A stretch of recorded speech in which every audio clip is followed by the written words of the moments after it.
বন্ধুরা, আবারও চলে এলাম আমার জাবা পাখির আপডেট নিয়ে। এই যে আমার জাবা পাখির বাচ্চা দুটি, এদেরকে অবশ্য মা বাবা থেকে আলাদা করে ফেলেছি। এই যে আলাদা একটা সেট আপ করে দিছি খাঁচা। এই যে এখানে এই যে দুটো বাচ্চা, আশা করি বাচ্চাগুলা জোর হবে। এই যে ছেলে মেয়ে হবে দুইটা। এই যে দুইটা বেবি অনেক সুন্দর এবং ঠোঁটের কালারগুলো আসতেছে, মোটামুটি হয়ে গেছে। এর প্রায় 3 মাসের মতো হয়ে গেছে এগুলোর। এই যে আলাদা একটা খাঁচা দিলাম, একটা বক্স দিলাম। তারপরে এই যে সকালবেলা ভাত দিয়েছিলাম, জাবা পাখি আবার ভাত পছন্দ করে। এই যে খাবার দেওয়া। তারপর এই যে আমি সফট ফুড তৈরি করি, অবশ্য জাবা পাখিকে সকালবেলা সফট ফুড দিই।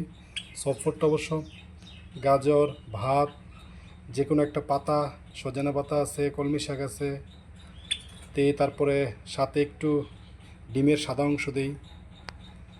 এই হলো আমার পাখির বেবিগুলোর আপডেট। এই হচ্ছে আমার বড় পাখিগুলা, এর ভিতরে বসে আছে।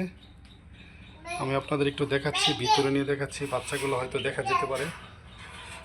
এই যে এই যে এই যে খাঁচার ভিতরে বসে আছে, অনেক মায়া করে বাচ্চাগুলোকে, যে দেখাইতে চায় না অবশ্য। এই যে দেখেন, এই যে বেবিগুলো দেখা যাচ্ছে।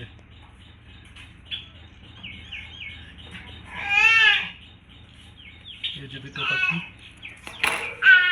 খাঁচাটা, এই যে বেবিগুলো, দুটো ডিম অবশ্য ফুটে নাই। আবার বাকি তিনটা বাচ্চা দিয়েছে অবশ্য, তিনটা বাচ্চা। এই যে এই যে পাখিটা বের হয়েছে, এই যে এটা হচ্ছে মা পাখিটা, আর বাবা পাখিটা ভিতরে আছে।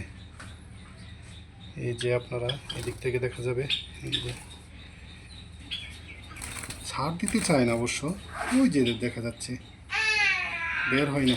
এই হলো আমার পাখিগুলোর আপডেট। যদি ভিডিওটা ভালো লাগে চ্যানেলটা সাবস্ক্রাইব করে পাশে থাকবেন, এবং ফেসবুক থেকে দেখলে পেজটি ফলো দিয়ে রাখবেন। সবাইকে ধন্যবাদ।